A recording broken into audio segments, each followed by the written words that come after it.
Nuovamente con X News, questa sera abbiamo in studio l'onorevole Gianluca Forcolin, deputato della Lega Nord, con il quale stiamo commentando gli ultimi fatti. Inevitabilmente il caso Berlusconi, il titolo di questa sera è Berlusconi contro tutti. Allora, per capire meglio qual è la situazione del PDL anche in regione, per capire anche da che parte stanno i consiglieri regionali, i parlamentari, insomma tutti gli iscritti del PDL in questo momento, in un momento in cui tra l'altro si dice che, e appare anche abbastanza evidente, che il PDL è spaccato. Allora, per capirne di più abbiamo in collegamento il capogruppo in regione Dario Bond. Buonasera Bond. Buonasera direttore, buonasera a tutti, buonasera anche all'onorevole Forcolin. Ecco Bond, se non sbaglio, se non ho capito male, queste primarie potrebbero essere anche di coalizione, cioè aprite anche alla Lega, qui c'è Forcolin, che quindi potrebbe mettersi in discussione nelle vostre primarie? Ma noi abbiamo parlato di primarie di coalizione. Le dico anche con estrema onestà che il termine coalizione l'ho voluto tirare fuori io perché vorrei creare una sorta di dibattito interno anche alla Lega, per creare una sorta di democraticità di scelta anche all'interno della base elettorale della Lega. Non è che la Lega stia tanto bene dal punto di vista della democrazia nella scelta dei propri candidati, mi piacerebbe che anche loro condividessero questo percorso. Sentiamo cosa dice Forcolin. Beh, credo che le regole le sappiamo fare, le facciamo in casa nostra, tanto più adesso che abbiamo avuto un rinnovamento sia dal punto di vista della segreteria nazionale con Flavio Tosi che quella federale, per cui sicuramente gli input che ci vengono dati possono essere solo dei buoni suggerimenti all'amico Bond, posso dire questo, ma sicuramente le regole sulla questione delle candidature e delle primarie le facciamo in casa nostra senza prendere lezioni sicuramente da nessuno. Ha capito Bond? Niente. Condivido in pieno, ognuno padrona a casa propria, speriamo che comunque il percorso Oggi siete ancora con Monti, siete ancora con Monti Bond.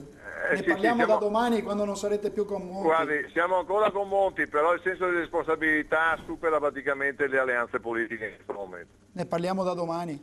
Va bene, ringrazio Dario Bond, buon lavoro. Buon lavoro a voi. Grazie.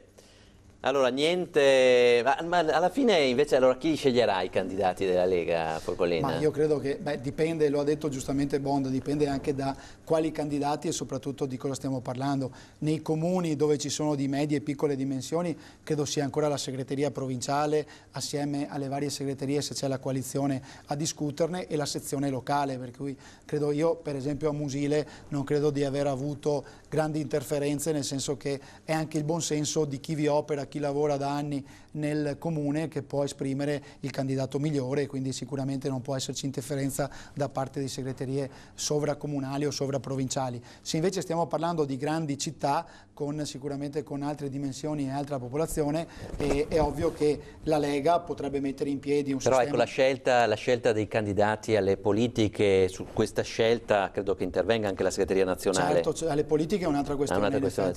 Infatti di solito il vaglio delle liste con i candidati viene vista dalla segreteria nazionale, che poi con il federale, quindi con Maroni, deciderà in base appunto a quelle che sono le iniziative intraprese, anche lo scacchiere diciamo dal punto di vista geografico e non da meno le capacità giustamente dei candidati. Anche perché è in corso un dibattito, ne parlavamo recentemente che con Flavio Tosi, qui per anche insomma, se chi ha un certo numero di mandati all'interno della Lega Nord dovrebbe cedere il passo. Anche questo è uno degli elementi che saranno Lei è tranquillo, però mi pare un mandato solo. Io primo mandato, ma non è questo il problema, credo che non sia neanche un problema di chi ne ha più di uno, perché se sto pensando dall'esperienza che mi sto facendo in questo primo mandato che vi sono delle persone che hanno 3 o 4 mandati e quindi per l'opinione pubblica dei vecchi, però sono indispensabili per il movimento, se non altro perché sono dei capisaldi per la gestione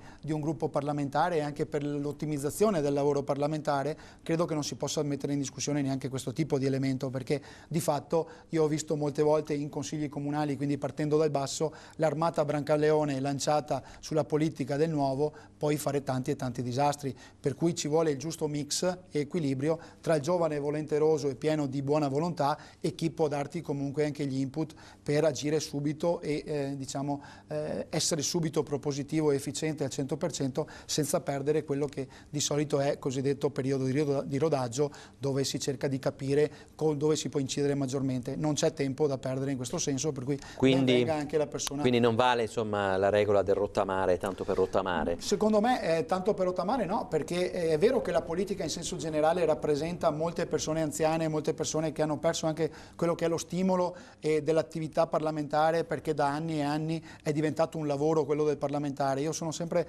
dell'idea che il parlamentare, come il politico, sia comunque una parentesi della tua vita a servizio della comunità e quindi di questo servizio. Come è giusto che ci sia i 10 anni da sindaco, dopodiché è giusto lasciare la mano perché hai perso la tua buona volontà vista come entusiasmo di incidere, sì. E quindi è giusto che lasci il passo. Dall'altra parte è giusto che comunque vi sia un rinnovamento, però senza perdere quelli che sono i capisaldi che a volte, e che io sto vedendo in prima persona nel mio gruppo parlamentare, e non da ultimo abbiamo il nostro capogruppo l'onorevole Dozzo, che per me rappresenta comunque sicuramente un riferimento importante nella mia crescita e anche nel modo di fare politica.